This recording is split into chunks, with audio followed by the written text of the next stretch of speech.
So I'm always looking for ways to start off these episodes. You know, I don't want to do just the typical like, hey, welcome to another episode of, you know, Save It for the Cast or whatever. I always want to do some new stuff. So I want to, real quick, before we jump into any topics, open this up to you both on the cast today, to the audience as a whole, and maybe to any potential, I don't know, sponsors or people, you know, who might be involved with the show in the future.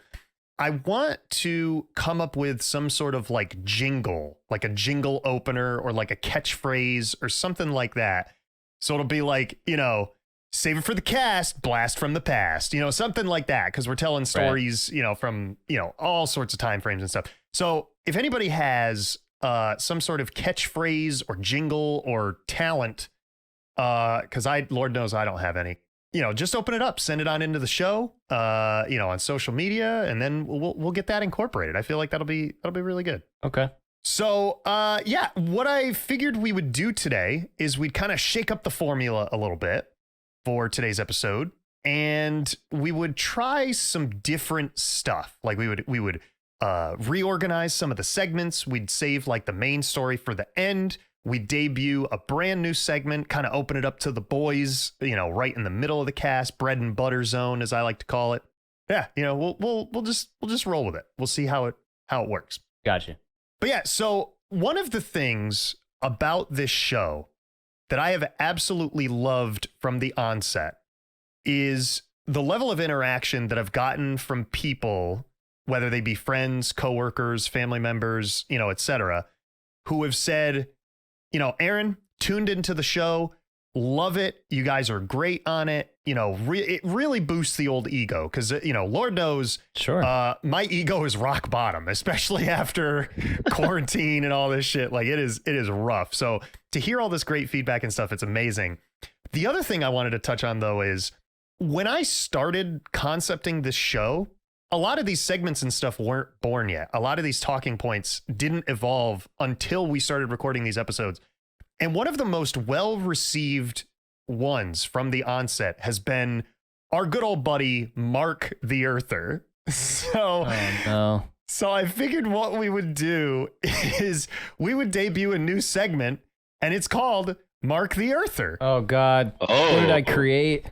And, you know, we're going to talk about our friend, Mark the Earther. Right.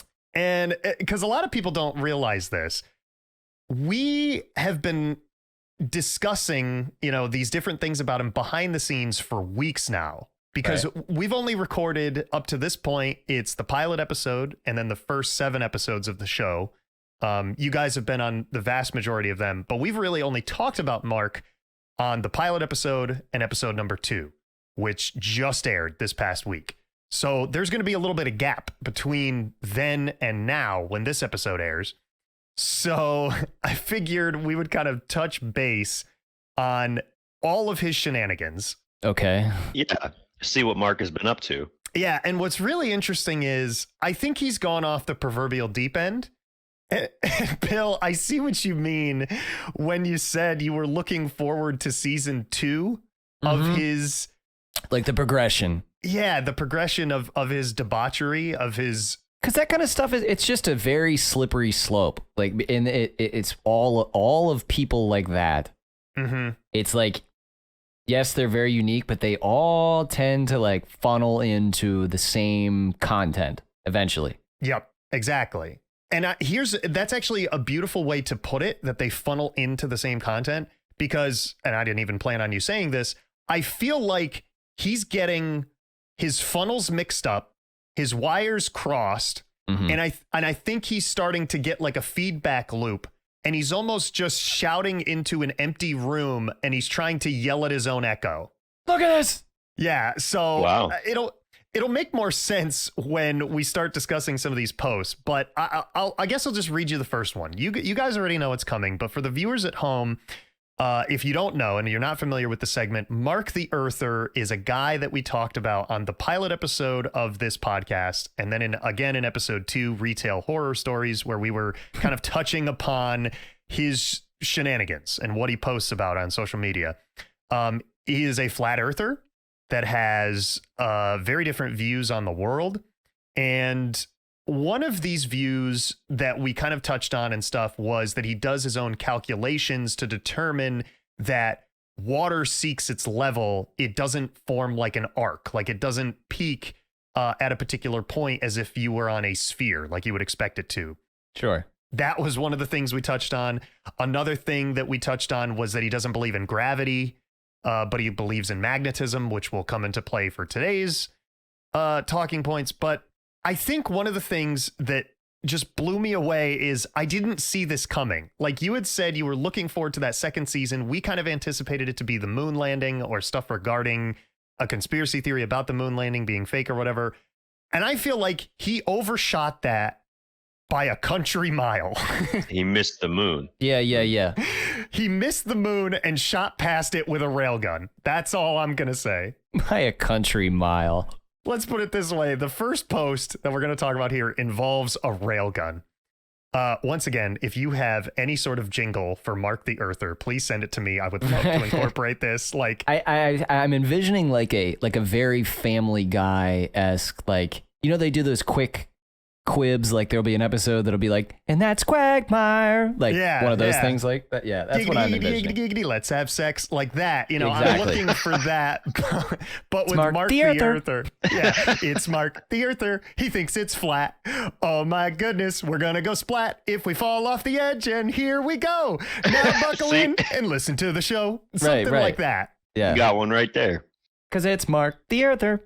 Yeah, and that was totally off the cuff. So if you have any sort of musical That's talent really that's good, better man. than us, thank you. I appreciate it. That was all off the cuff, I assure you. Didn't have it written down at all.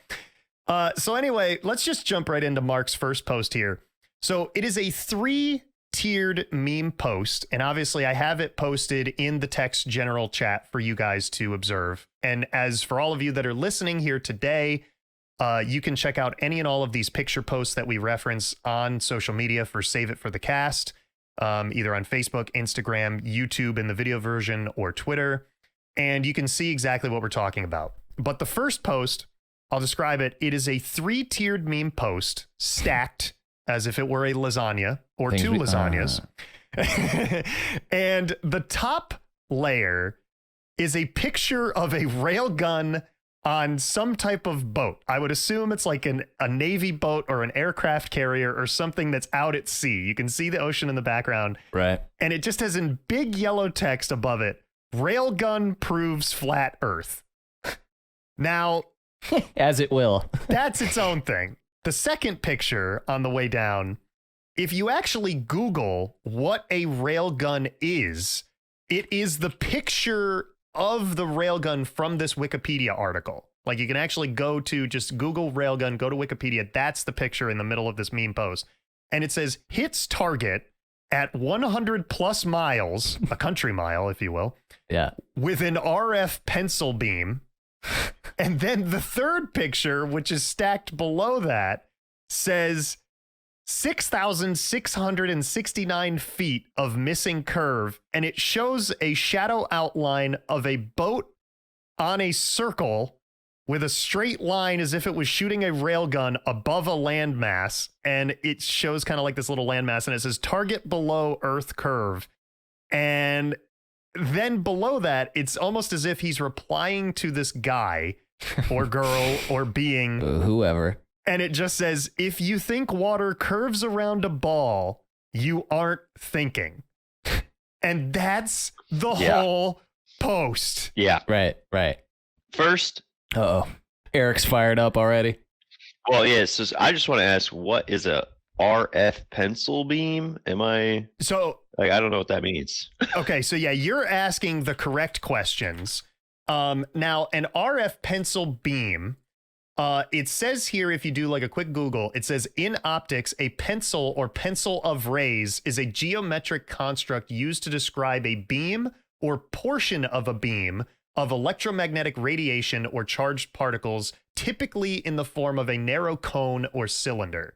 So from what I understand is an RF pencil beam, if you look at the definition of a railgun here, it says it is a linear motor device typically designed as a weapon that uses electromagnetic force to launch high velocity projectiles.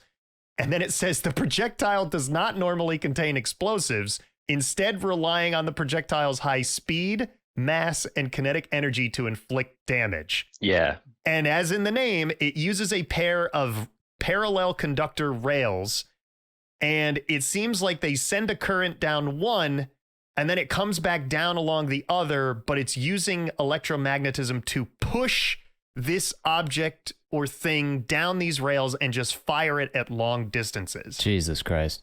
So Yeah, man, railguns are crazy. Yeah. Yeah, I have one. It's crazy. now a pair, I What? can't really. I'm just fucking, it's fucking nuts, man. Now, a pencil beam is less clear, especially if you look it up on Google here. So I can't give you a solid answer as to what is an RF pencil beam. Right. Nor can I. But from what I'm looking at here, it involves some type of frequency or radiation being blasted in a particular pattern down a set of like electromagnetically charged rails. So I do see RF could be radio frequency. Yeah. There's an item in Rust called an RF pager, and it is a radio frequency. Oh. Not that Rust and this situation are the same, but something. I'm bringing something. There's parallels. Don't worry. Yeah, sure. So what I think he's talking about this post is when you shoot a railgun in a straight line, if you were in said vacuum, you would expect the distance to come out to be a certain value.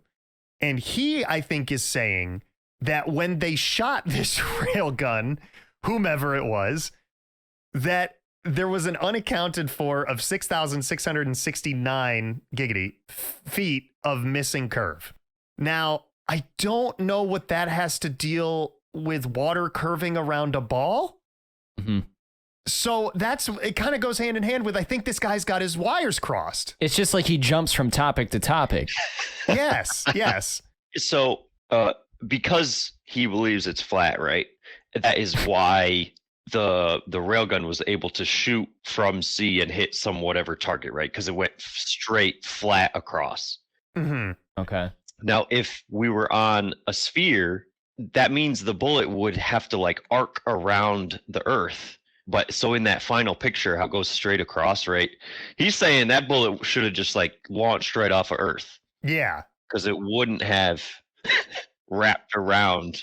Which tracks with what he's saying, because anything you would fire on Earth is going to have gravity. And if he doesn't believe in gravity, then that's a continuation of his beliefs. So he's tracking.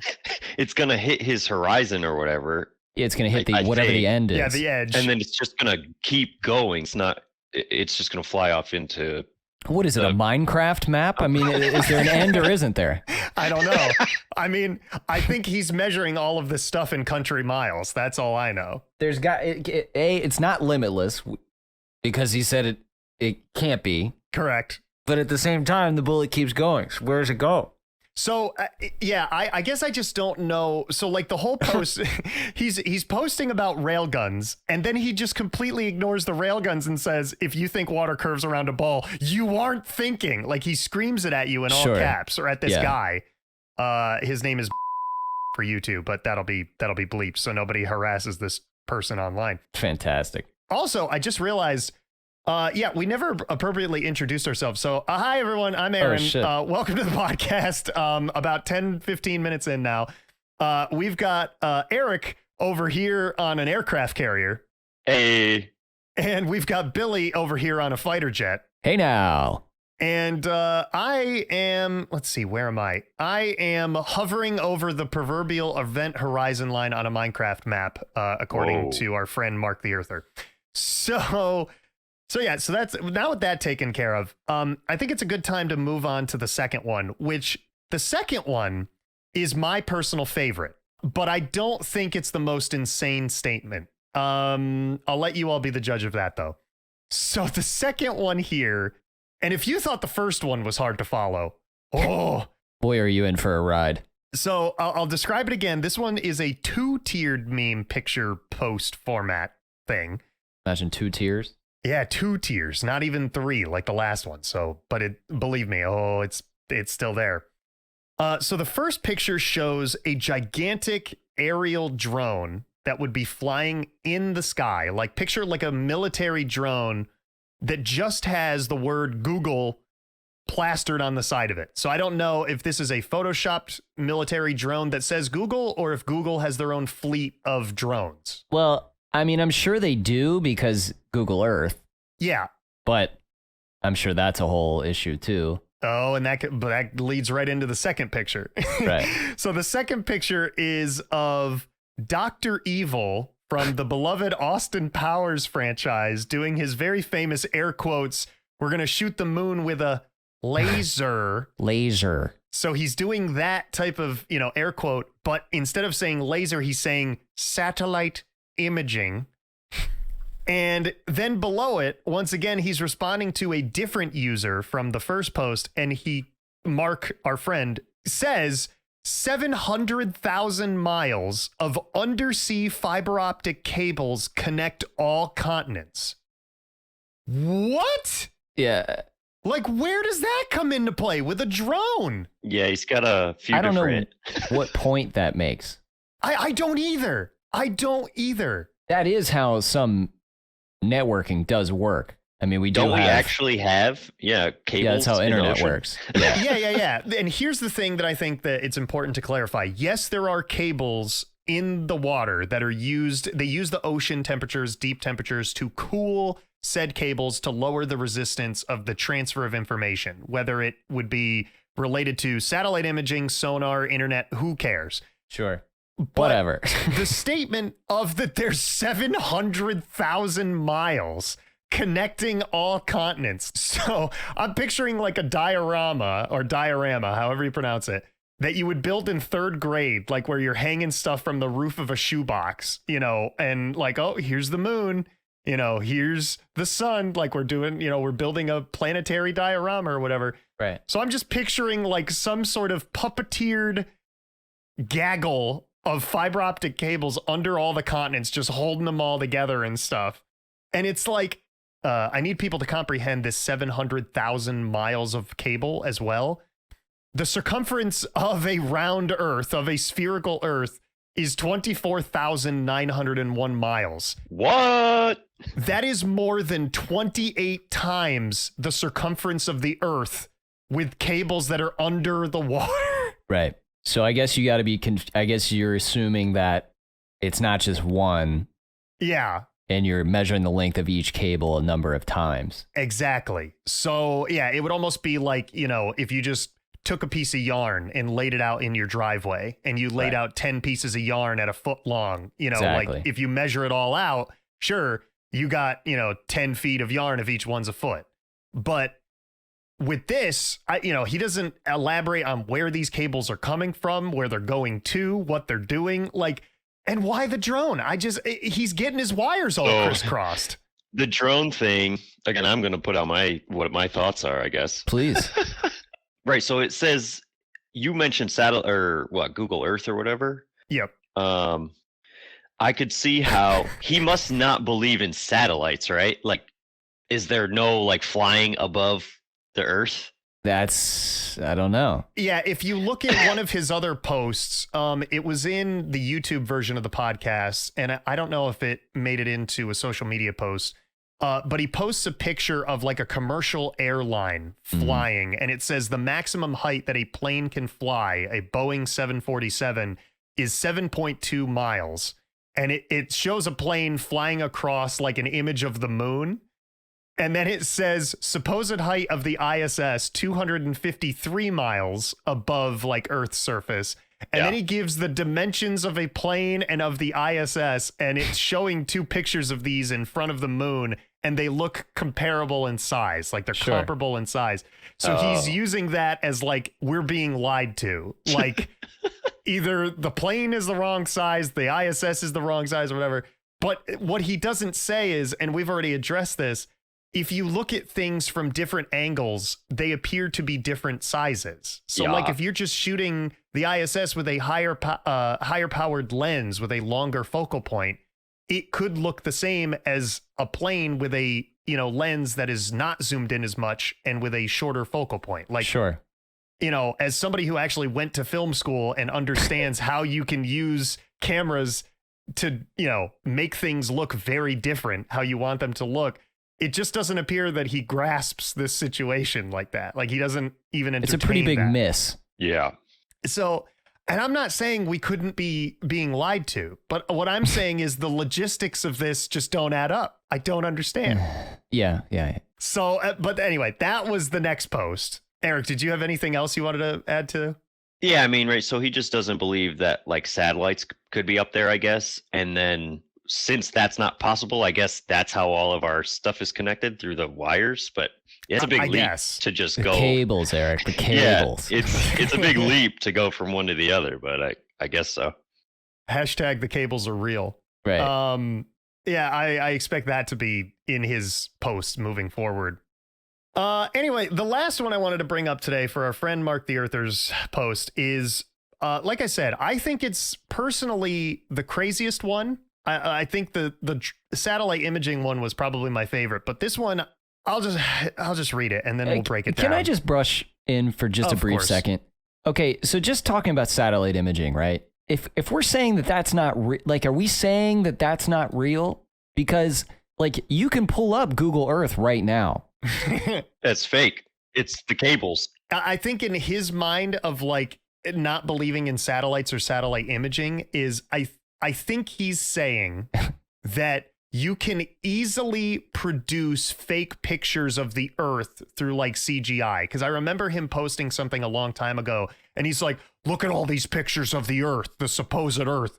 They're all different. They all look different, different colors, different distances. And it's just like, I don't know. He just has this idea that things are inherently fake, I think. Okay. Yeah. All right. But hold on. I'm like rapidly trying to find our house on Google Earth. Now I'm not sure when the last time. Okay.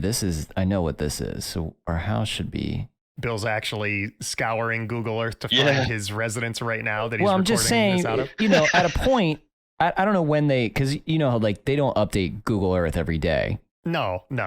But I'm curious, like if it's updated to the point where, you know, like you could see my car. Because my point is like, you know what I'm saying? If you go to Google Earth and see car. Something, you can't tell me that's not my car is what I'm saying. So it can't be a coincidence that, you know, everybody's car has been made up to be exactly correct. Does that make sense? Yeah, I know exactly what you're saying. So you're basically disputing his argument of like people could just fake CGI and it would be absolutely impossible to nail everybody's car in their particular parking spot, garage, house, residence, whatever. It's just too hard. It would be too high of a scale. Yeah, it's not. Yeah, it would not be possible with our current like technology and stuff to fake everybody's car with it being like looking like that. Oh, wait, I just found our house. Oh, look at that. Hold on. Is your car there? Like I found our house. There's a car. Our parking spot. Okay, so, well, no, this is this guy's car. So. But at least you recognize the car. Like I'm looking out my window right now and I can see a guy across the parking lot's exact truck, and it's there, and it's in the image. So you can't tell me that it's fake. Like, I guess you can and just say, no. Yeah, exactly. Now, Google Earth does, you know, you can only zoom in so far. Yeah. Before it pixelates, I think, right? Yeah. It's not like they're taking it with an infinitely rezzed camera that can show you, like, you can't zoom in through the back window and be like, oh, there's my, you know, Hello Kitty air freshener in my car or whatever. Not saying you have one, but just this guy in this truck, maybe he does. Same thing. Like the neighbor has this like big lifted blue V8 truck. I'm looking at it right now in real life and looking at it on Google Earth. So anyway, it was just my point of saying like, you can only take that argument so far. Yeah.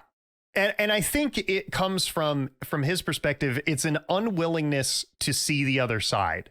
Like, I love how, you know, we're not making fun of him per se. We're challenging his views and what he's saying and pointing out the ludicrousy of what he's saying. Like, we're trying to fit ourselves into his shoes, his Birkenstocks, if you will, because I don't know what he wears. No, for sure. I'm with you. Yeah, but at the same time, we could just easily, like you said, you can come up with there's this dude's car from this satellite image that you claim is not possible.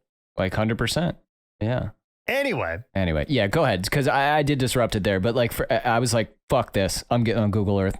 Yeah. So the last post that I wanted to talk about in this debut official segment for Mark the Earther is this picture he posted, and it's of like, if anybody's familiar with the group Anonymous, like a group of individuals, a collective mind that exists on the internet.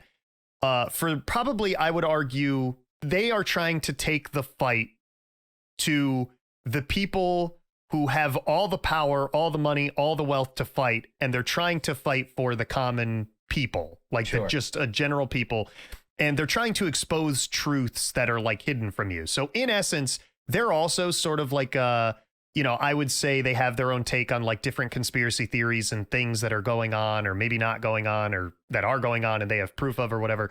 But basically, they're just a group fighting for the general people on the internet. He posts this picture of a person wearing a general suit and tie with an anonymous mask on, and it just has this caption above and below. It says, "Our society has been dumbed down and indoctrinated so bad, they assume every critical thinker is a conspiracy theorist."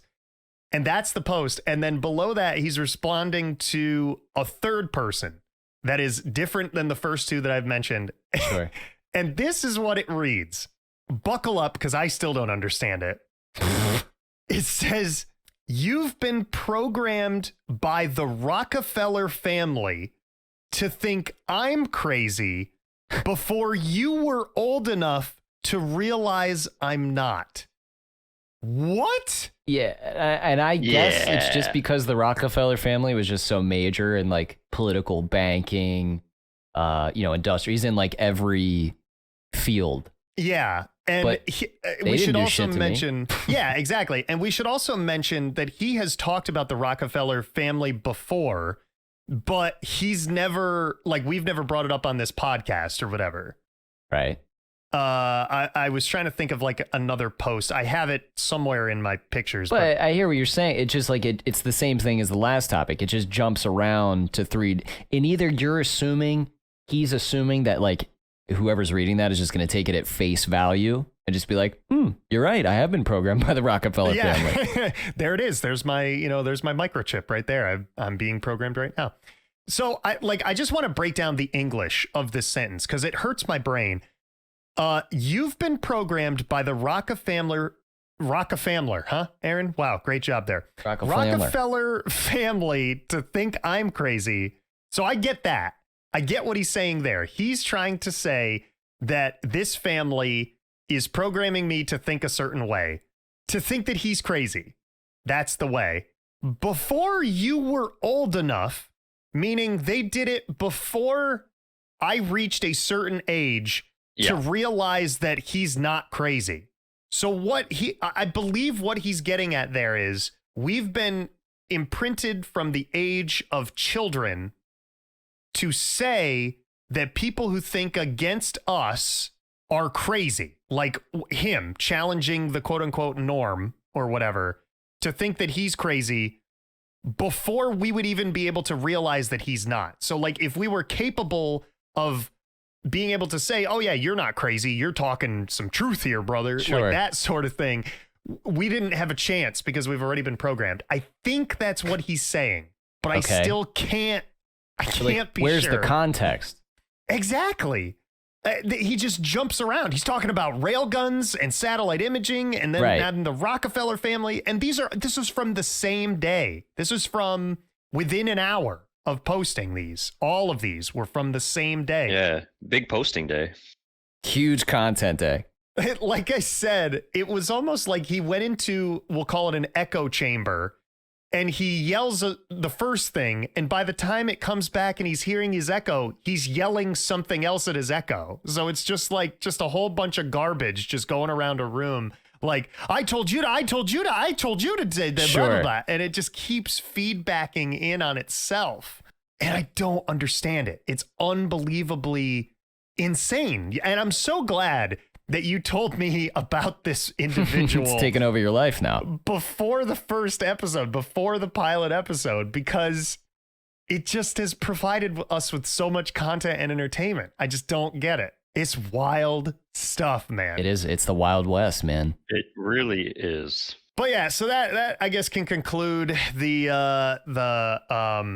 initial Mark the Earther segment, the official Mark the Earther segment that we had for today's festivities. Yeah.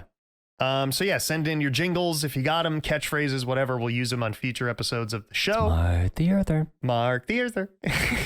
But yeah, I figured we would jump into, before we get to the main story, typically now we would get into that, but I wanted to save that for the end of the cast today. So I wanted to open it up to you gentlemen.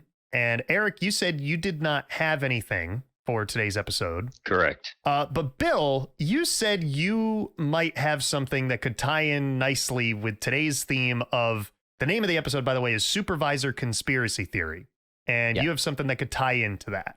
Yeah, I mean, it's a conspiracy theory situation. It's not anybody I worked with, but it's one that, like, I've kind of grown up with it, if that makes sense. Like, when I had free reign on the internet, when I, was into MySpace and stuff like that, this was a conspiracy that, like, dropped, and it was just like, as I've gotten older, it too has gotten older. Yeah. So, yeah. Yeah, lay it on us, man. I'm ready to go. So it's a 9/11 one. I don't know. Oh, Jesus. Well, we're starting off hot and heavy today. So there was a movie that came out in 2005 called Loose Change. Is this the one that involves the zeitgeist? Am I saying that correctly, or is that a different one? I don't recall. I'll have to look that up. But there's been several iterations, and if this isn't appropriate, that's okay. No, go for it. It's basically called Loose Change, and the first one that came out, it's a YouTube thing, or it was at the time, and it's over an hour long, and basically it just highlights, it goes through every thing that happened that day, and basically disproves that it happened the way that it happened. Or it attempts to. I shouldn't. You know what I mean? It goes through and it's challenging all of these. Yeah, sure. Basically, in the first one, the big topic is all of the aircrafts had something called a pod attached to them, and basically, what the suggestion was is that all the people were put into these pods and then flown to other installations, and then the planes were remote controlled into their final point. Are you serious? So I mean, it goes deep. I mean, and it shows like satellite imaging. I mean, it's one of those where, like, once you're in there, you're in. And then like a year later, there was a second one put out. Same thing. It's like an hour and a half, where it's like news footage that's odd, photography. They get into a lot of the insurance claims that they say, which I'm sure you've heard about, where the guy who had a vested interest in the World Trade Centers had some insurance policy. Yeah. And the second one, they get into the one that crashed nearest where I'm from, the one, that it was shot down, and it was the theory with the second one is although they say it was shot down, it actually landed in Cleveland. I mean, it's like a whole.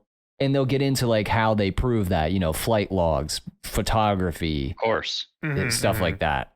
But it's one of those, like, I can't, I don't have enough time, nor do we, to get into it, because I think there's literally like 7 or 8 of them now. In the middle of you talking about this, I did pull up the thing that I was referencing, which is called, it's Zeitgeist the Movie. Okay. And this one came out in 2007. I do remember that. Yeah, it looks like this is about 2 hours long, and it talks about a number of conspiracy theories, but specifically a lot of the stuff that I'm reading about here was stuff about animations, footage of war and explosions from the September 11th attacks. And then it talks about how Christian religion is mainly derived from other religions, astronomical assertions, myths, and other traditions. And then part 2 talks about the September 11 attacks that were either orchestrated or allowed to happen by elements within the government in order to generate mass fear. Like, sure. Yeah, so it's, I don't know Similar. If, yeah, whatever the name, what did you say the name of this was? It's called Loose Change. Loose Change. Yeah, I'd never heard of that one. Yeah, and I think there's 1, 2, 3, 4, 5, 6. There's 6 films. Wow, that's a lot of loose change. It came out in 2005. Sorry, it's a pocket full of change. Yeah. And like the most recent one came out in like 2017. So what I'm saying is like it spans a decent amount of time where the person, I won't say the guy's name, but you know, he's involved with all of them. Like he stuck to it. You can buy the DVD, you know, there's a lot going. It's very involved, but definitely something worth, like if you're up late, got nothing going on. Yeah. Yeah. Cause I definitely will say this. I personally do not subscribe to any of those like conspiracy theories or whatever. Sure. Just because like you said, you don't have the time to go through and sort through everything, nor do I have the morale to do it. Like, I feel like that was such a devastating thing that happened in human history that, like, for me to even try to entertain the notion of looking into something like this, it would almost be like, and not directly, but it would be like kind of spitting in the face of that. Like, you know, everyone who died in those attacks and stuff, like, you just, like, they just have to be, you know, laid to rest, respected, and like, you know, I'm sure if there is a truth out there, other people will find it. And if it would ever come to life or whatever, sure, it's not like I would never watch it, but I could just never sift through that because of the level of like, holy shit that surrounds that event. Now at a young age, definitely. What I'm saying, you know, I got deep. So I watched it and it was just like, this is wild. Yeah. Yeah. And I think that's the danger with all these conspiracy theories and stuff is when you get them indoctrinated into kids, who are definitely more impressionable than adults, because adults at least have the ability to free think or to draw connections and stuff. Whereas kids, it's like, I could tell a child right now that I buried treasure in my backyard and they would try to dig it up with a shovel. Like, sure. I guarantee you, because to them, the concept of buried treasure is so much more alluring than saying like, now, wait a minute, is he lying to me? Or like, right. So it's kind of the same thing where I feel like a lot of these movies and stuff, like, sure, if you release it on the internet, yeah, that's going to, you know, get you your potential largest pool of audience people and stuff. But then anybody can watch it. And that's a very, very scary thing. I think I did watch the Zeitgeist one years ago. I remember my cousin talking about it quite a bit. And like, whoa, you should really see this. And like, it's pretty crazy, all the stuff they're talking about. And, yeah. I definitely had people recommend the movies to me, Zeitgeist and some of the other ones. But like I said, I could never just bring myself to watch it because I was so profoundly affected. And I won't go into it on the podcast, but, you know, in real life, if people would want to talk about it, it's not like I mind telling the story or whatever. But that day held such a significant amount of trauma for me. On a couple of different levels where I was just like, I even 9-year-old me, because I was 9 when it happened. No, I was 10. That's right. I was in 4th grade. Yeah, I was in 5th grade. So that makes sense. Yeah, we were. But when I was 10, like I remember feeling a sense of scaredness and helplessness that I didn't believe I could feel at an age of 10. And I think that was like one of my real moments. Like, I think everybody kind of has that culture shock moment where they can remember something from their childhood, from their teenage years, from their adulthood, where it affected you so profoundly. And I think that obviously 9/11 for a lot of people, for the United States in particular, was that, of course, moving thing. But I remember like almost at that age not being able to move past it. Like and which is odd for a 10-year-old. Like I said in a past episode, you know, a lot of times kids at a certain age, you know, it's how much candy can I eat before I throw up, you know, and then they kind of move on to the next thing. But for me, like, this was very, very hard to get over with. Yeah. And I understand now looking at the Zeitgeist thing, I haven't seen that, but it's a little bit more in depth. I mean, it goes into like how it was orchestrated and why, like to create a fabricated fear of X. Yeah. And so, I think I'm with you. Yeah, I never watched, like I said, any of them, but just reading up on Zeitgeist and stuff, it almost looks like they divide it to talk about the points separately. But then what I would assume is they kind of relate everything with an underlying theme or message or whatever, but before you get to the end or like right at the end or whatever. It's kind of like that Flat Earther documentary that we talked about where they sort of like disprove the theory of flat Earth at the end of their documentary. And then they're just like, and then it ends. Like, you know, this is interesting. And then it's like cut to black. Like, you know, this is over with. Did you have anything else that you wanted to talk about that, Bill? No, just it's kind of like this flat Earth situation in that like you go as in depth as you want, but once you're in, I feel like, and once you subscribe to that and put all of your effort and energy into something like that, you're in, and that's why I think in this particular situation, the Earther thing, it's just going to continue getting worse. Not worse, but it's going to keep getting like, what the fuck is this dude talking about? It's going to be like odd. Well, and you said it perfectly in that first episode. You're like, I can't wait for season 2. I feel like he shot past season 2. He recorded the finale season, and he's just like releasing finale episodes just whenever he wants. He's just like, here you go, here you go, here you go. Yeah. Just crazy idea. I'm almost expecting the next thing to be about a corporation. It's not like we have you, I guess, have an inside horse in this race, but I don't know how frequently you would talk with this guy. Not frequently. Yeah. So like, you may, I guess, be able I stopped touring before he was in the camp of that group. So have you even met him in person before? Oh yeah. No, like he knows me. We're on a first name basis, but not a free, like it would be more if it was at like a social function. Yeah. Okay. I gotcha. See, yeah, I'm just expecting the next thing. Like I said, I don't have an inside horse, but I would expect the next thing to be about like a corporation. Like this corporation is Monsanto. Controlling you. Yeah. Like something like, they're putting mind control devices in your cheese. And every time you have a slice of Gouda or Parmesan or whatever, like you're being, indoctrinated to believe I'm crazy before you even could realize that I wasn't. Like, sure. I don't know. I don't know what's coming next, but all I can say is I'm looking forward to it. Oh, yeah, well, like that's the whole like I said, the Monsanto thing where they claim that are you familiar with their company, basically? By name, not by product or just service. They're the company that is, modifying these GMOs to suppress or intentionally suppressing the harm that some of these products might cause, essentially. Mostly through agriculture, like pesticides on plants, things like that. Okay. And that's a great conspiracy theory if you get into it, where we talked about it in college, actually, in one of my advanced science classes, where a lot of the people who have brought up claims or something will mysteriously... they disappear. Yeah, they'll disappear. Really? Yeah. Wow. I mean, the ultimate conspiracy theory is Area 51. Well, yeah. And I mean, that's been going on for so many years now that I almost feel like you have a risk of a lot of your facts bleeding away.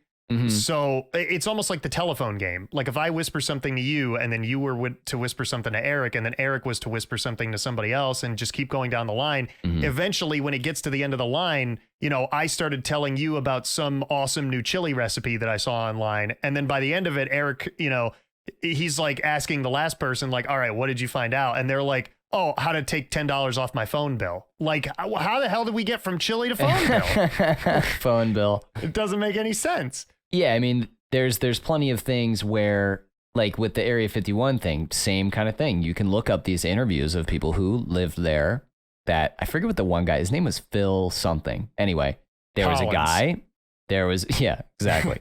There was an interview. He said what he said. Week later, they found him dead in his apartment. So, I mean, they're a dime a dozen, but the Monsanto one's interesting. Anyway. The one that I always hear about is that guy, I forget his entire name, but his first name is Travis. And he was the guy who was abducted by aliens. There was a movie made about him. Travis alien abduction. That's what I'm just going to Google. Travis Walton is the his name and stuff.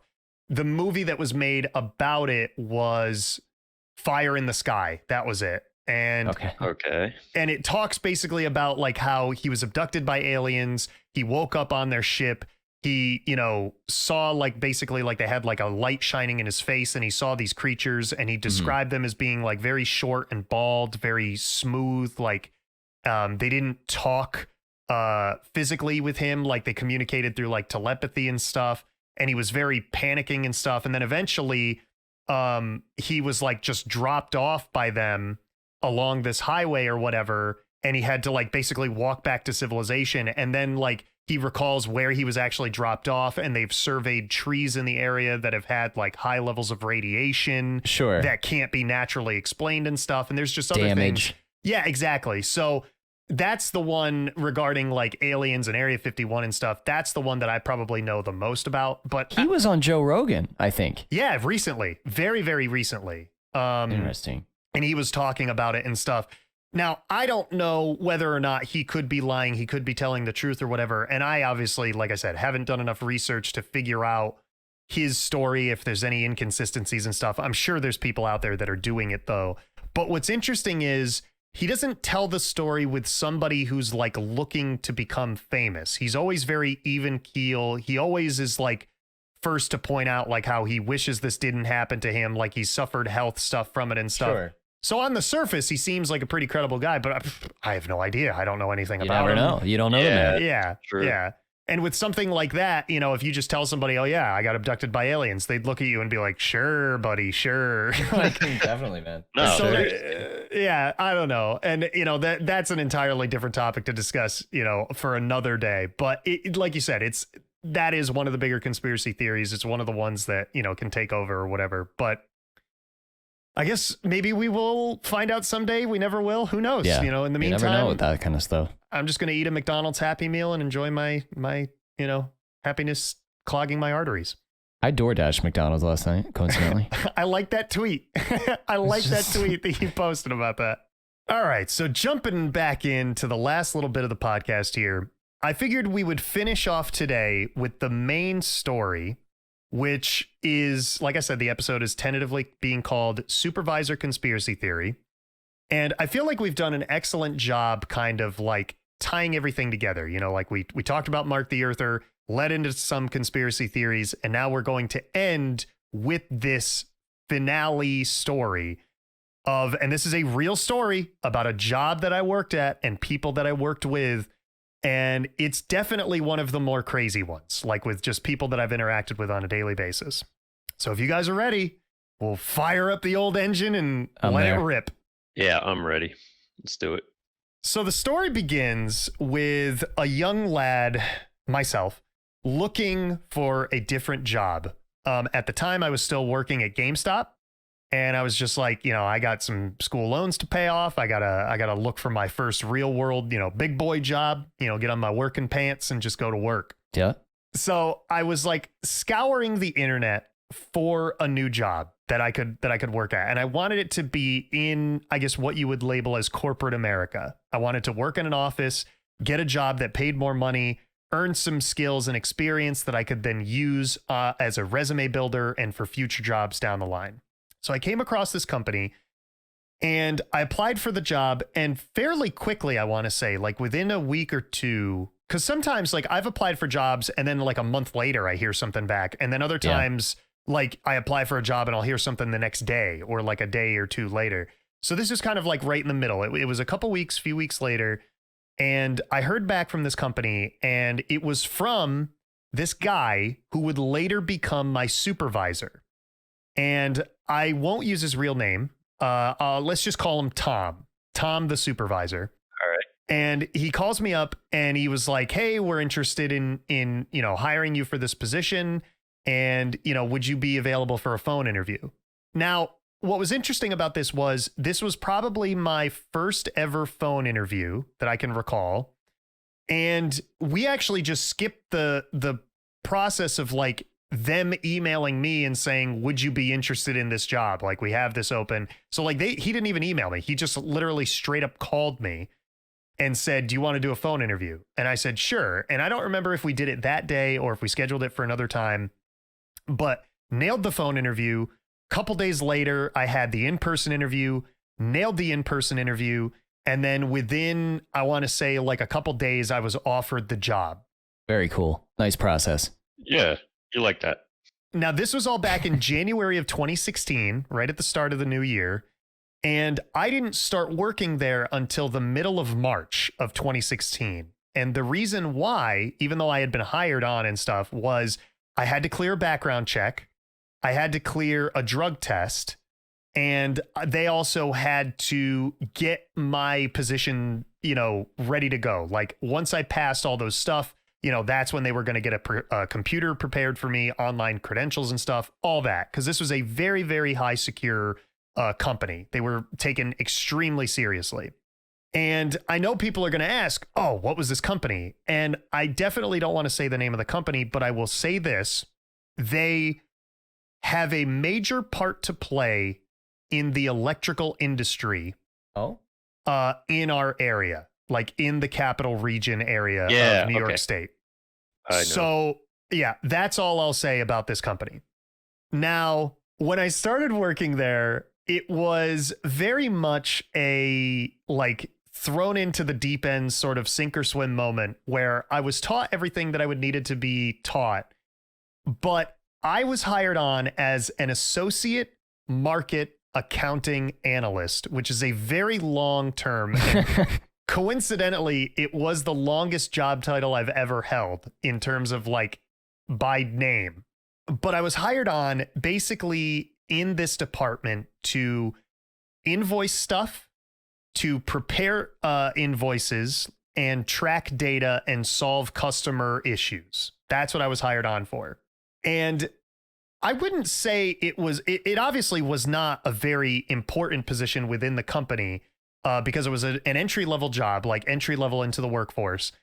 But I was dealing with invoices that were millions of dollars. Right. And I don't say that to sound important. I say that to say that there was a certain level of stakes that were in this job. And if I did my job wrong, that was going to be bad. Right. So I start working there and I immediately am paired up with my direct coworker. Let's call him Phil. Now, Phil was older than me. He was, I would say, a middle-aged guy, father. He was married and he had 2 kids. And he was, I would describe him as being awkward. He was a kind person, though, and I didn't appreciate that until later on after I stopped working for this company. Now, Tom was our supervisor. This was the guy who hired me and stuff. And Tom was a younger guy in the business world. He had been working at this company for several years. And he started off essentially like what I did, started off at the bottom, worked his way up into management. And he was, had prospects for working in the higher levels of this company for years and years to come. Mm-hmm. And he was a nice enough guy, also a little bit weird. I don't want to say awkward because weird just fits him better. Okay. But he was a good person. And I will say that about both Tom and Phil was that Disclaimer. They were both good people. Yeah. Phil was a little awkward. Tom was a little weird. Okay. And basically the job goes off without a hitch. For the first few months, I'm kind of learning and stuff. And then by the end of it, man, I am cranking out these invoices. I'm doing internal company audits. I'm on these team calls. I'm working with lawyers and with the HR department and social services and financing and all sorts of different departments within this company. And I'm just nailing it. I'm just, I'm doing what I'm told. And it actually got to the point where we needed to rewrite these processes and procedures for the job. So I was working with Phil directly on how to do that. And we had to check in with Tom at the end of every week, like with what we figured out. Life was normal. It was about as normal as I could expect at a job like this. And then came the summertime. Oh, no. I don't know if anybody knows where I'd be going with this. Maybe you have a sense of intuition. But in the summer of 2016, there was a new video game release that swept our world and country as a whole. And it just took the script of mobile gaming, flipped it on its head, and blasted it into the stratosphere with a railgun. Clear over the edge. Well, yeah. Railgun. And that game, if anybody can guess, was Pokemon Go. Okay, yeah. Oh, gotcha. Yeah, was that your guess? Yeah, that's what I was thinking. Okay. Sorry to take that away. Because I was in college and I was thinking, Yeah. The reason why I bring this up is because since Phil and I, we really didn't have much to connect on because he was a little bit older. We were at different stages of life. I'm super into music and gaming and hanging out with friends and stuff, whereas he was more of your typical like barbecue dad, like family man. He was just a wholesome dude that was very awkward. But the one thing that we ended up connecting on was Pokemon Go. And it wasn't because he played it. It was because his kids loved it. And being a good father that he was, he wanted to be closer with his kids and be invested in what they were playing in. So he would ask me questions about it since he knew that I partook. Sure. And this was like the first time in 4 months or 5 months, however long it had been, that I had known this guy, that I was able to connect with him on something more than just a work level. And I just admired, that's a good dad right there. So, we would kind of talk about different things or whatever and go throughout our day. I should also mention, Phil was a weird guy in the sense that this office that we were working in, it was very secluded and there were cubicles and stuff everywhere. But the way that the cubicles worked was I could see his cubicle and he could see mine. Like we could just see across the opening gap, but anyone else around us couldn't see in our cubicles. So we were offered privacy from the entire rest of the office except each other. And it made sense because we were both working together directly. And he would always try to get my attention by leaning back in his chair. Like he could never be one of those guys like, hey, Aaron, I got to talk with you. Or like, hey, how was your weekend? He always had to do something like lean way back in his chair to cause it to squeak. And he would he would slap his desk or he'd be like, he always had to do something to try to get my attention. And I know he was probably trying to make sure I wasn't slacking off or goofing off or whatever, but I wasn't the one that, you needed to worry about. I got my shit done, got it done on time and all that. But like I said, I attributed it just to his awkwardness because I think that was he didn't know how to do small talk, but weirdly enough, he loved to do it. But yeah, anyway, so one day we were talking about Pokemon Go and Tom, our supervisor, comes by and he walks over at our desks and he's like, oh, hey guys, what's going on? And it's like, oh, nothing. We were just, having a conversation about Pokemon Go. And he's like, oh, isn't that new game that came out? And I was like, yeah, I've played it with some friends and, Phil, his kids play it. So I was kind of giving him some pointers and stuff. And he was telling me about a story that, he took his kids to the mall or something on the weekend. And, they were just going hog wild, catching Pokemon everywhere. They were outside the Victoria's Secret, the CBD oil shop, wherever. All the good places. All the spots. Call back to the Mystery Man on the Hill episode. But, so they were just catching Pokemon and they were having a grand old time. So at this point, Tom comes over and he starts talking with Phil about work stuff. So I got up and I went to the bathroom. And before I get to the next part of the story, I want to talk about the layout of the building. Now, the building was a very tall, tower-esque building. It only had 4 floors, but each floor was extremely tall, deceptively tall. So this would probably be a building that you would see and you would guess, oh, that's got 6 to 8 floors or maybe even more, but it really only had 4. Mm. And the way that the building worked was it had a center column, and that's where all of the hubbub of the building was. You had your break rooms, bathrooms, elevators, stairwells, everything like that was in the center of this column. And then there was, it was a square roughly. So you had a hallway around the outside of that.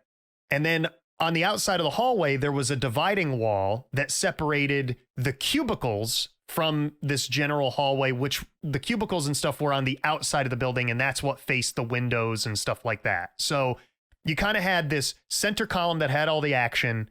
Then you had these connecting hallways, and then you had all the cubicles on the outside of them. So it was like a 3-tiered square type of situation. So I get up from my desk, I make the walk down this hallway to go to the bathroom, and I go to the bathroom, and on my way out of the bathroom, I see a couple of my coworkers, and they're all talking. So I just start talking with them, and we're shooting the shit. We're talking about music and gigs and stuff, because one of them used to play music and stuff. And all of a sudden, my supervisor comes over to me, Tom, and he goes, hey, Aaron, hey, can I talk to you for a second? And I was like, yeah. What's going on? So the other guys are like, all right, well, we're going to go, we're going to go get lunch or something. And I'm like, all right, catch you guys later. So Tom walks up to me and he says, so, hey, I heard you and Phil talking about Pokemon Go before. And he said, I just wanted to to talk with you about it a little bit. And I was like, oh, you don't have to worry about it. I'm like, we're not playing it on work time. I was just in case you're wondering. Just to let you know. Of course. Not a lot, but like, if I was sitting there on a call with nothing to do, and I was just like, oh, what kind of Pokemon are around? Like I would open it up for 5 minutes or whatever, and then I'd be back to work. So it's not like it was affecting my work productivity or whatever. But he's like, hey, so I wanted to talk with you about Pokemon Go. And he's like, I wanted to make sure that you're safe. And I was like, I'm safe. Like, do you mean like playing the game safely? Like, because the game tells you like when you open it up, like, observe your surroundings, don't walk into traffic, right. Don't play it while you're driving, all that sort of stuff. And he's like, no, not that. He goes, you know what Pokemon is, right? I was like, well, I mean, Pokemon, I know what it stands for, and I know like what you do in the game and stuff. And he's like, well, yeah, what does it stand for? Like he was basically trying to confirm that I knew what was going on. And he's like, well, it stands for, and I said, well, pocket monsters, right? And he goes, right. No. He said it stands for pocket demons. Oh boy. What? Now the whole thing behind it is Pokemon, and I could see where he's coming from. Like I'm not saying he's right or wrong, but from my understanding, Pokemon is a combination of pocket, Poke. You remove the C, but that would be the term from pocket, and monsters is MON, and you just combine the two. But I could also see if you're referring to it as pocket demons, he's just taking the MON at the end of the term demon and adding it on to pocket. So like I could see where he's at least coming from with this. But he's like, yeah, it's pocket demons. And he's like, the people that invented this game, it is a game about slavery and enslaving human minds. Yes. Specifically the minds of children. Yes. And what they're doing is they're cultivating you for their cult. And I was like, what? Hang on.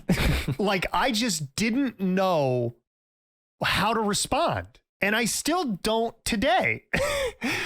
And he goes, well, yeah. So this company was founded by people that are in big business, and they have it out that they're trying to come up with something that is addictive for child personalities to play, to capture their souls, and to harvest their beings for their benefit. That's in depth. And I just went, okay. Yeah, that's pretty wild. Yeah, it's almost like I just didn't know what to say or how to respond. So eventually he comes back with, well, yeah, it all makes sense. It's all there in the text, in the games. If you look into it, it's all there. And at this point, this is a new side to my supervisor. I've never seen him talk like this. And he's doing this at a normal talking volume. He's not trying to like whisper or keep it down. And I'm like, I can only imagine if people are hearing him spout this right now. And I feel like I'm being held hostage in my, current position and area of this workplace. Yeah, you kind of are, right? He's just like talking up on you. You're against the wall. Like, I literally, all I did was I went to go pee, and then I came out, and now I'm being berated for playing Pokemon Go, and my soul being taken by these corporate demons, if you will. Demons. So he goes on and on and on about it, and I forget the details of like what specifically he was referencing in the games. Like, I think he talked about how the Pokeball was a symbol of demonology, and if you look it up in scripture, you can see these pictures, and they took it directly from there. So that was like the one thing I remember. But then he went on and on and on. And then as if like he kind of like saved my soul from that, like his perspective of being like, all right, I have prevented you from being corrupted by this. He then says, well, wait a minute. You don't play Magic the Gathering, do you? And I was like, not anymore. Oh my goodness. I was like, I played it back when I was in middle school, like in 7th and 8th grade. But, that was, let's see, when I was in 7th grade, 8th grade, I was 12 and 13. So at the time I was 24. So, it had been over a decade since I had played this. And he goes, well, you know what that game's about, right? And I was like, kind of. Like, I don't know if they've changed the rules or anything since the last time I What's played the format? But he goes, oh, well, I'll tell you. He goes, it is a card game that is based around witchcraft and wizardry. And it was Talking developed. about Harry Potter here? Kind of, I guess. And he's like, it's been developed by witches and warlocks that are trying to convert you to their ways through this card game. And I was like, I need to sit down. Yeah, that's impressive. It's a lot of information to take in. And he just goes on and on and on. And he starts talking about how they cast spells on these cards and they sell them to you. And as long as you have them in your possession, you're doomed. And you cannot be saved, and you need to get rid of them, and you need to, just like purge this from your life. And at this point, I was like, okay, I got to get back to my desk. I got to check on this important email from, Craig. Oh, if I don't respond to Craig's email, he gets real pissed. Sure. So I go back to my desk. He follows me to my desk. And at this point, Phil was gone. I don't know where Phil went. But so now I'm just being held hostage at my desk by this Tom guy. And he's just talking at me like, you got to protect your soul and you got to do this. And you got to make sure you're not corrupted by the devil himself, because he's finding all sorts of new tricks in this new day and age. And I'm just like, bro, we are in an office. You are not speaking in a quiet manner. Like, there are people around. Like, what is happening? Like, I'm pretty sure he's violated at least 5 HR laws right now, like just in this short conversation and back to my desk. And as if that wasn't bad enough, he then says to me, I have to ask you a very important question. And I said, okay, because at this point, I have no idea what else he would talk about. He goes, could you delete that off your phone right now? And I was like, excuse me? What? Like, he wants to monitor me deleting this off of my phone. And I lied to him and I was like, oh, it's not on my phone. I don't play it anymore. That's weird. Yeah. So, and he was like, okay. Well, that's good that you deleted it. And then he said, hey, can I ask you a more personal question right now? Mm-hmm. And I was like, sure. Like, can I say anything else other than this right now? Yeah, right. It's going to take you hostage. He might. He goes, can I pray over you? Oh, no.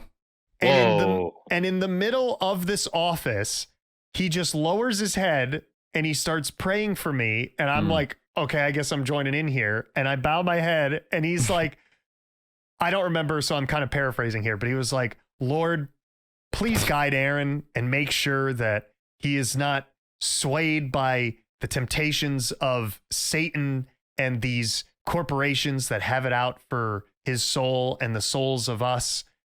Guide us as your children through these decisions throughout our lives. And he kind of ended it up with like a nice little like bow. And he was like, amen. And I was like, okay, amen. All right, like, then. There we go.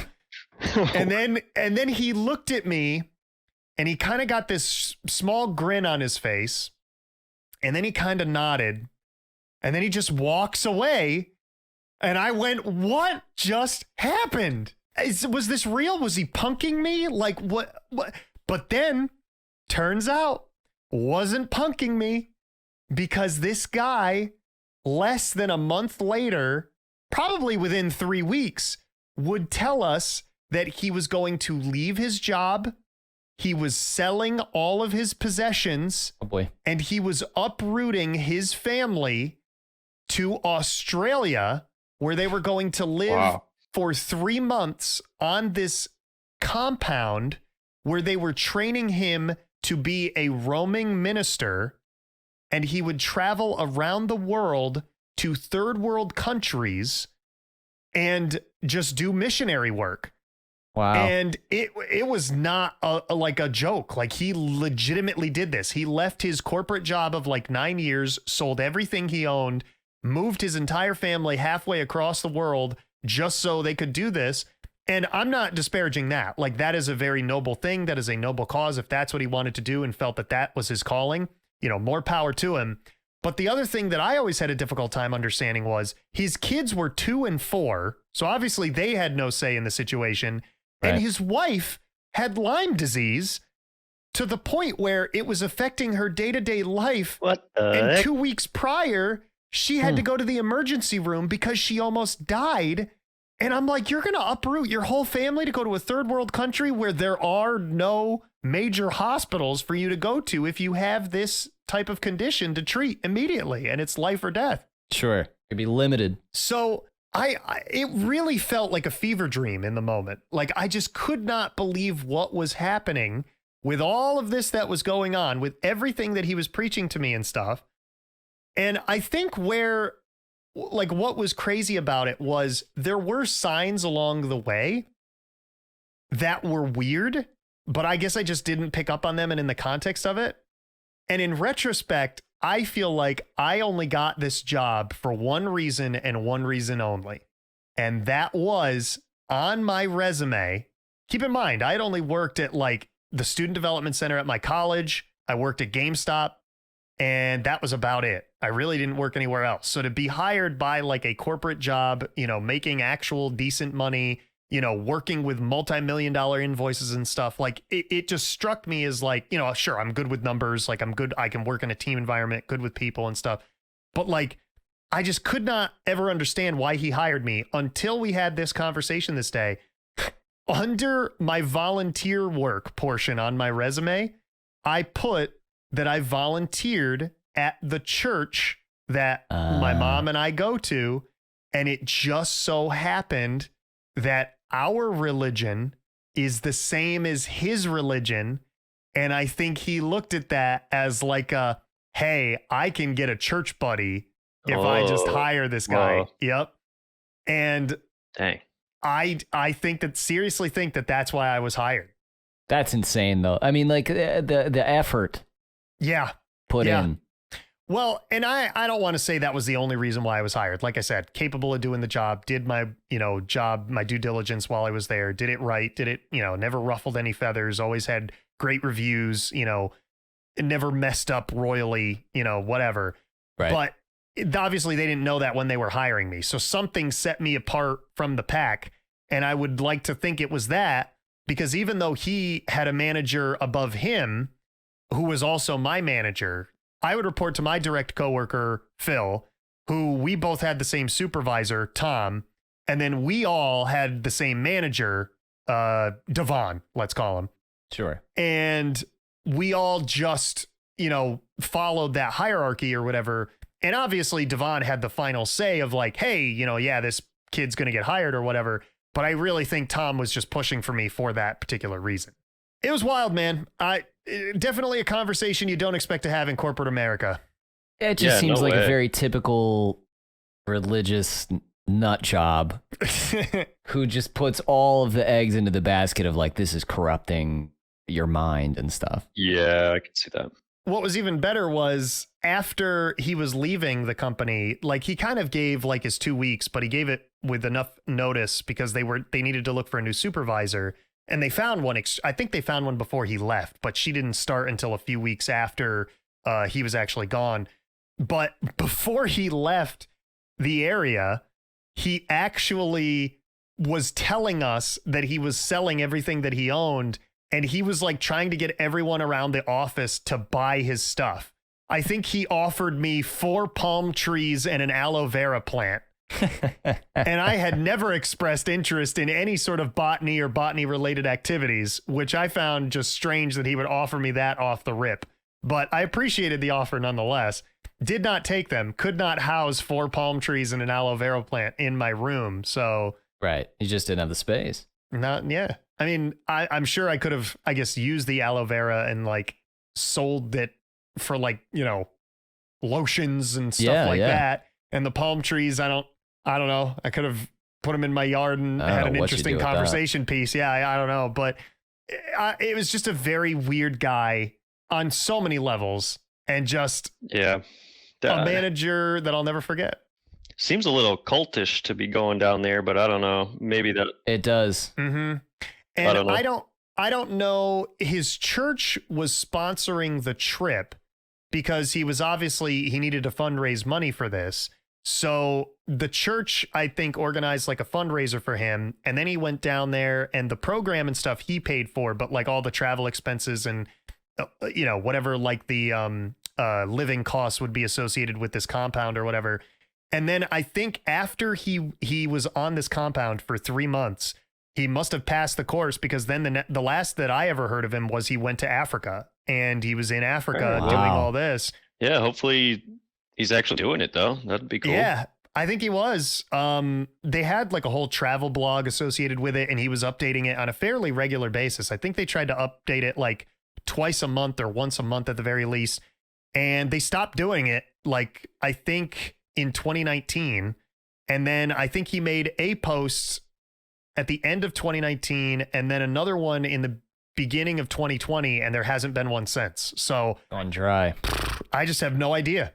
I have no idea where he is, what the situation was. Like, God, I just don't know. That is wild, man. Mm-hmm. You run into these people and you're just not sure like how they got to that point. And I don't want to say he was ever like corrupted by a cult, because like I said, we're all about the hard truths on this podcast, and I don't like to, speculate. Truthers. Exactly. Sure. I don't like to speculate on what the issues were, like what the case was in his particular, scenario.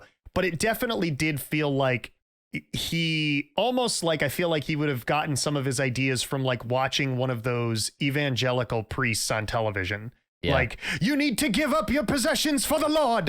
You need to travel around the earth and spread the word of Jesus for the Lord. And, go to Africa and feed the people and do it for the Lord. Like, and the collection plate's coming around. It very much felt like that. And like I said, I don't want to speculate, don't know, but that's, if I had to make a guess, like a wager, that's what I would have said. Like, that's what I would have put my chips into. That seems right. But yeah, and that to this day remains probably the craziest Supervisor story I have. A good one. It was. I feel like it's a fun one to tell. Not one that I, get to tell too much, but I could tell even more stories from that place about, different things. But obviously we've kind of already approached, end podcast time here. But right. Did you guys have any last little bits, remnants that you wanted to talk about, address regarding the story or anything else? No, I didn't have anything. That was pretty crazy. I can just imagine him like coming up to you and saying all that stuff. It's pretty crazy. Feel tired. Yeah. Well, believe me, you and me both. Yeah, he was a very tall guy. So like he had this demeanor about him too, where he could kind of like appear to be overbearing. It's almost like he was like talking down on you with his views, both literally and figuratively. Yeah, because he was so big. I know what you're saying. Yeah. Yeah. So it's almost like his judgment felt worse because he was judging you from the perspective of a religious individual, from the perspective of somebody who was physically taller than you, and somebody who, like, I don't want to say he was my mentor in this job, but somebody who could have been a mentor to me. And obviously you never want to disappoint like your mentors or, if you're a mentee, yeah, then you never want to disappoint your mentor. So of course, I don't know. It was a very weird dynamic and stuff. And funny enough, after he left the company, it just so happened that I was planning on leaving the company around the same time. And so like he left, I think in like September, and I ended up leaving like in October. So it was to not do the same thing, just to clarify. Yeah. Oh, yeah. Not do the same thing. I did not move to Australia to become a traveling minister. I did not, go to Africa, sell my belongings, try to force, anything onto anyone, whether it would be buying my plants or my Pokemon Go or Magic the Gathering views. You're free to do what you want as long as you're not inflicting harm or discomfort on others, I guess. Like, I'm with you. Yeah. But yeah, I guess that about will wrap up the Supervisor conspiracy episode of the cast. I would like to thank you gentlemen for joining me on this episode of the podcast today. We have Billy. Let's see, where could you be today? Oh, I got it. Here we go. We got Billy over in the break room. Hey, farewell. Have a great week and be kind to one another. And we've got Erick over here in the stairwell. What? Oh, thanks for having me. Where would you like to be? Because I feel like I did drop the ball on that one. I'm fine being in the stairwell. I'm just hanging out in there. I was going to say bathroom, but I didn't want to stereocast you to the bathroom. And then I was going to say meeting room, but that seemed more boring. So I was like, where's more interesting? And I went, stairwell. Yeah, I'm just like, I'm in between rooms right now. That's all, right? I'm in between floors. Let's see. Where can we come up with you? How about we got Erick coming over from a cubicle. Hey. There we go. That's fun to say. But yeah, thank you guys for joining me on this episode. Remember, as always, the podcast is called Save It for the Cast. You can check us out on social media at Save It for the Cast, or username is Save It Cast. Check out the official website, which is bit.ly/saveitcast is the short link, or saveitforthecast.buzzsprout.com is the long one. That is BUZZSPROUT.com. And and I've been your host, Aaron, and where am I? I'm being held hostage by my supervisor for chastising me for my mobile game preferences. And we will see you all on the next episode of Save It for the Cast. Later. Bye, everybody. Bye.